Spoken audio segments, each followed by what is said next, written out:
Innal hamdalillah nahmaduhu wa nasta'inuhu wa nastaghfiruhu wa natubu ilayh wa na'udzu billahi min shururi anfusina wa min sayyiati a'malina may yahdihillahu fala mudilla lahu wa may yudlil fala hadiya lahu wa asyhadu an la ilaha illallah wahdahu la syarika lahu wa asyhadu anna Muhammadan abduhu wa rasuluhu la nabiyya ba'dah. Ya ayyuhalladzina amanu taqullaha haqqa tuqatih wa la tamutunna illa wa antum muslimun. Fa inna asdaqal hadithi kitabullah wa khairal huda huda Muhammadin sallallahu alaihi wasallam wa syarrul umuri muhdatsatuha wa kullu muhdatsatin bid'ah wa kullu bid'atin dhalalah wa kullu dhalalatin finnar. Ma'asyiral muslimin, usikum wa nafsi bi taqwallah faqad fazal muttaqun. Semuanya di antara doa Nabi sallallahu alaihi wasallam yang beliau baca ketika di akhir salatnya setelah tasyahud sebelum salam, di antaranya Allahumma inni a'udzubika an uradda ila adzalil umur. Ya Allah, aku berlindung kepada Engkau dari dikembalikan kepada umur tua yang menghinakan. Yang Allah sebutkan dalam dua ayat dalam Al-Quran tentang adzalul umur. Rasulullah SAW berlindung dari adzalil umur, yaitu umur di mana kondisi seseorang dalam kondisi yang paling tidak menyenangkan. Dia mulai lupa, ya. Dia mulai seperti anak-anak, sudah tidak bisa mengurus dirinya sendiri, menyulitkan orang lain, dan kondisi yaitu dalam kondisi sangat tua renta. Karena ketika seorang dalam usia demikian, sudah sulit baginya untuk beribadah kepada Allah Subhanahu wa taala dan sulit baginya untuk berinteraksi. Oleh karena Nabi sallallahu alaihi wasallam berlindung dari usia tersebut. Sungguhnya manusia diciptakan oleh Allah Subhanahu wa taala dengan tahapan-tahapan. Allah berfirman, Allahul ladzi khalaqakum min dha'fin thumma ja'ala min dha'fin quwwatan thumma ja'ala min ba'di quwwatin dha'fan wa syaibah yakhluqu ma yasha. Allah Subhanahu wa taala menciptakan kalian dari kelemahan. Kemudian setelah itu Allah jadikan setelah kelemahan menjadi kuat. Kemudian setelah kuat Allah jadikan lemah dan beruban. Sungguhnya Allah menciptakan apa yang Dia kehendaki. Lihatlah manusia dari nutfah, kemudian dilahirkan oleh ibunya, kemudian disusui oleh ibunya. Setelah itu dia mulai merangkak, lalu kemudian dia berjalan, kemudian dia semakin besar sampai usia 7 tahun dikatakan sebagai mumayyiz, yaitu sudah mulai ngerti sehingga mulai diperintahkan untuk salat. Setelah itu usia 10 tahun ya disebut mutara'ri. Kemudian menjelang dewasa disebut yafi, akhirnya menjadi seorang yang telah balik dewasa.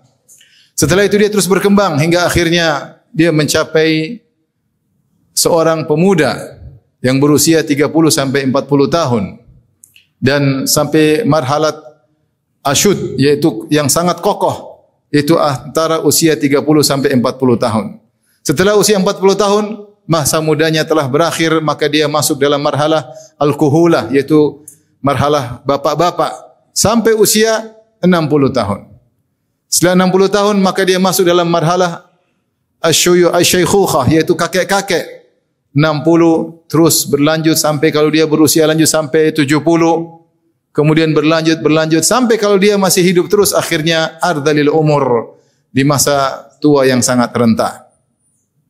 Allah Subhanahu wa taala berfirman, "Ya ayuhan nasu, in kuntum fi raibin minal ba'thi, fa inna khalaqnakum min turabin, thumma min nutfatin, thumma min 'alaqatin, thumma min mudghatin mukhallaqatin wa ghairi mukhallaqatin, linubayyana lakum wa nuqirru fil arhami ma nasha."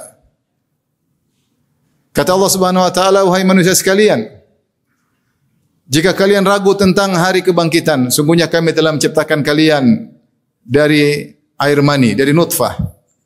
Sebelumnya Adam Allah ciptakan dari turab, dari tanah. Kemudian kami ciptakan dari nutfah. Kemudian menjadi alaqah, yaitu segumpal darah. Setelah itu menjadi mudghah, segumpal daging. Segumpal daging tersebut ada yang mukhallaqah wa ghairu mukhallaqah. Yang mukhallaqah yaitu yang berbentuk sampai akhirnya lahir dengan sempurna, atau ghairu mukhallaqah, yaitu lahir tidak sempurna atau cacat atau terjadi keguguran. Linubayyina lakum, agar kami bisa menjelaskan kepada kalian bahwasanya Allah Maha Kuasa. Allah menciptakan kalian dengan tahapan-tahapan dan kehidupan kematian terserah Allah Subhanahu wa taala. Ada yang Allah ciptakan sempurna, ada yang tidak sempurna, ada yang lahir dan ada yang keguguran. Wa nuqirru fil arhami ma nasya. Kemudian yang tidak keguguran maka Allah biarkan dalam kandungan, dalam rahim sampai waktu yang Allah kehendaki. Tsumma nukhrijukum tifla. Kemudian kami keluarkan kalian dalam bentuk anak-anak. Tsumma litablugu asyuddakum. Setelah itu kalian mencapai masa asyud, yaitu masa muda yang sangat kokoh, antara 30 sampai 40 tahun. Dalam ayat yang lain kata Allah, "Tsumma litakunu syuyukha." Kemudian agar kalian menjadi sampai usia kakek-kakek. Wa minkum may yutawaffa wa minkum man yuraddu ila ardhil umur likai la ya'lama min ba'di ilmin syai'a. Kemudian di antara kalian ada yang meninggal dunia sebelum mencapai masa tua, dan di antara kalian ada yang tua sampai derajat ardhalil umur, yaitu masa tua renta yang hidup dengan kepayahan. Inilah rentetan tahapan-tahapan kehidupan manusia. Allah juga berfirman, "Wa man nu'ammirhu nunakkisu fil khalq afala yaqilun." Siapa yang kami panjangkan umurnya, maka kami akan kurangi penciptaannya. Yaitu orang semakin panjang umur tidak semakin kuat seterusnya. Bukankah Allah telah berfirman, "Tsumma ja'ala min ba'di quwwatin dha'fan wa syaibah." Setelah mencapai masa kuat-kuatnya itu di masa muda, setelah itu mulai penurunan, mulai lemah dan semakin tua. Maka wa man nu'ammirhu, siapa yang kami panjangkan umurnya, nunakkisu fil khalq, kami kurangi, dia mulai semakin lemah, semakin rabun, semakin kurang pendengarannya, semakin hilang hafalannya, mulai lipikun, mulai tidak kenal siapa lagi, mulai tidak bisa berbuat apa-apa, mulai dipapah, mulai diurusin oleh orang lain. Jika semakin panjang umurnya, semakin susah kehidupannya. Itulah kondisi manusia. Maka seorang berlindung kepada Allah Subhanahu wa taala jangan sampai menemukan usia seperti ini. Oleh karenanya Nabi sallallahu alaihi wasallam di antara doanya, wa a'udzubika min ardhalil umur. Ya Allah, aku berlindung kepada Engkau dari umur yang paling rendah, umur yang paling menyulitkan, umur yang menghinakan seseorang. Di antaranya salah satu tafsir firman Allah Subhanahu wa taala, "Walaqad khalaqnal insana fi ahsani taqwim." Laqad khalaqnal insana fi ahsani taqwim thumma radadnahu asfala safilin. Sungguh kami telah menciptakan manusia dalam kondisi yang paling baik.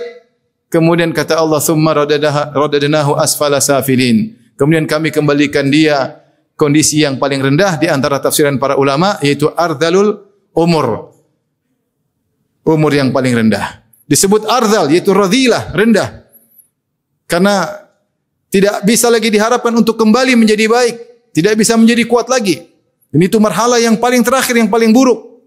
Seorang menjadi kesulitan kalaupun dia hidup dengan kesulitan dan kepayahan. Semoga Allah Subhanahu wa taala memberikan kita kesehatan sehingga kita bisa beribadah kepada Allah dengan sebaik-baiknya. Aqulu qouli hadza astaghfirullah li wa lakum wa lisa'il muslimin kulli dhanbin wa khati'ah fastaghfiruhu innahu huwal ghafurur rahim.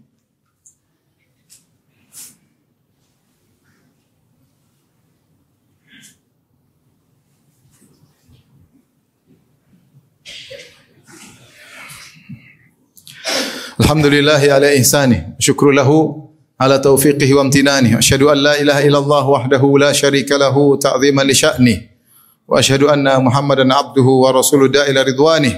Allahumma salli alaihi wa ala alihi wa ashabihi wa ikhwani. Ma'asyiral muslimin, ketika Allah menyebutkan tentang bagaimana penurunan fisik yang kita alami, kata Allah Subhanahu wa taala, "Wa man nu'ammirhu nunakkisu fil khalq." Siapa yang kami panjangkan umurnya, kami akan kurangi penciptaannya. Itu akan mengalami penurunan. Seperti yang mulai di antara kita rasakan. Di antara kita ada yang mulai merasakan tersebut. Mulai lemah, mulai sakit-sakitan, mulai pendengaran berkurang, mulai pandangan berkurang, mulai sering lupa, atau ingatannya hanya sebentar. Dia tidak bisa ingat yang lampau-lampau, dia hanya ingat apa yang terjadi sekarang. Apa yang diomongkan pagi hari sudah dia lupakan di sore hari. Apa yang diomongkan di sore hari dia lupakan di pagi hari.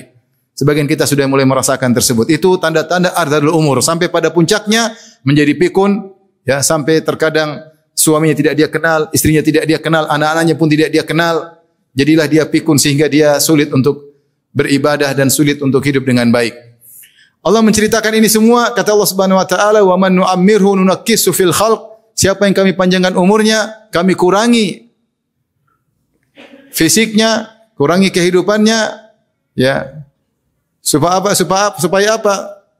Supaya mereka berfikir. Agar mereka berfikir, agar mereka berakal. Apa yang hendaknya mereka pikirkan dari kondisi seperti ini?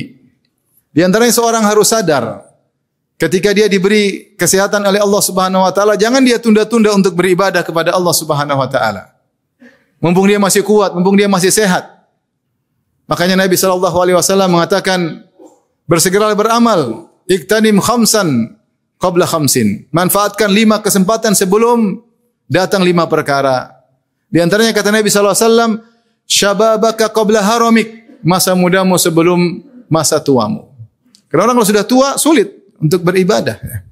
Pun masih muda, beribadah dengan giat, berdakwah dengan giat, umrah dengan energik, berhaji dengan energik, ya.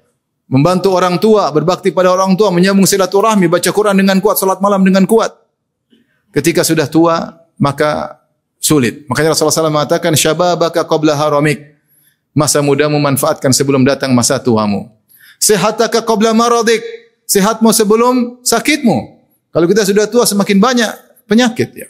Semakin banyak penyakit. Mumpung masih segar, masih kuat, manfaatkan ibadah sebanyak-banyaknya. Bahkan siapa yang di masa muda sering beribadah kepada Allah Subhanahu wa taala, maka jika dia sudah tua dan dia sudah tidak mampu lagi melakukan ibadah yang dilakukannya ketika masih muda, maka pahala tetap mengalir karena Allah mencatat pahala sesuai dengan kebiasaan seseorang. Kemudian juga, ya, agar kita merenung tahapan-tahapan kehidupan ini, bahwasanya akan adanya hari kebangkitan. Makanya Allah di awal ayat mengatakan, ya ayuhan nas in kuntum fi raibin minal ba'thi.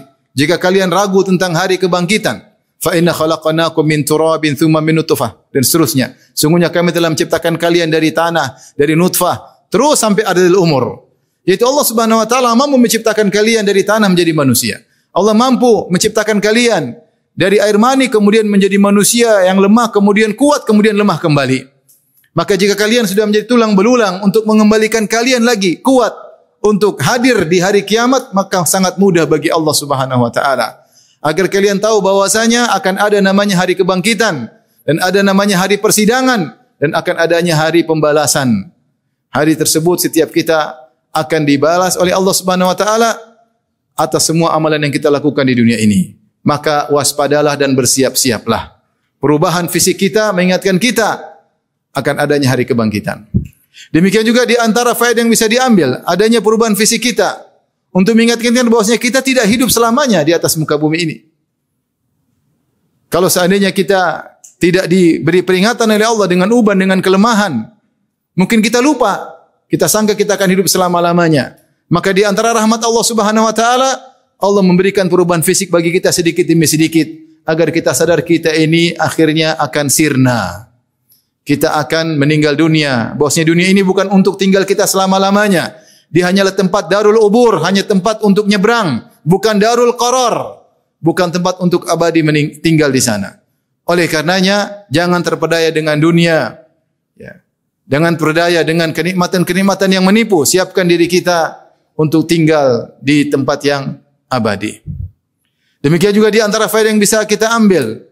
Perubahan fisik ini menunjukkan agar kita tidak sombong dan angkuh. Kita berasal dari makhluk yang lemah. Kalaupun kita sudah di puncak kekuatan, kekuatan itu tidak akan selama-lamanya. Dikatakan minal muhal dawamul hal. Di antara perkara yang mustahil di dunia ini adalah kesinambungan suatu kondisi. Kondisi tidak akan selamanya seperti ini. Ada saatnya kita jatuh, ada saatnya kita lemah.